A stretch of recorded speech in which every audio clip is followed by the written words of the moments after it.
the emergency room of one of Delhi's biggest hospitals. They're constantly having to move out the dead to make way for more, and most of those in this room are dying, and they haven't been admitted yet to the hospital. The doctors are simply overwhelmed, scrambling for oxygen and reduced to begging for help on social media.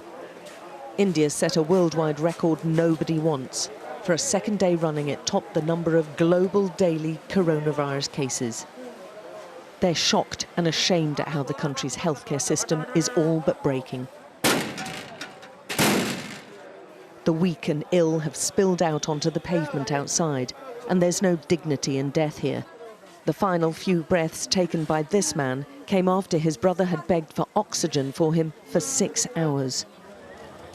Some turned up barely able to walk, only to turn around immediately after being told they'd be better off trying elsewhere. Whilst this family brought their mother, but saw her die minutes after reaching what they hoped was help. This hospital is useless, she's shouting.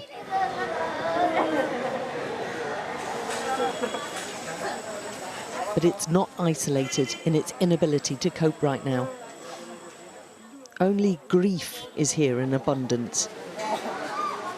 Distraught relatives found no beds, little oxygen, few staff, and even less hope.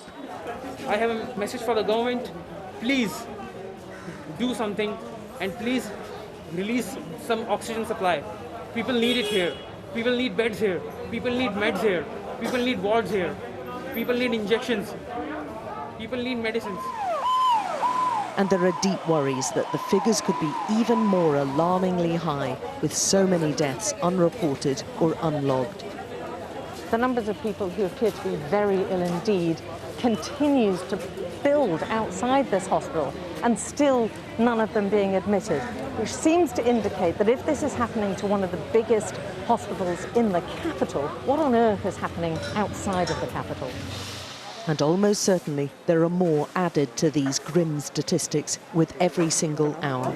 Yesterday we came here with our father, just here, but no one came to see him. He just shouting that see me, no one came, he died. And now I came with my grandfather, no one seen. No one's seen him either. All they can do is wait and plead.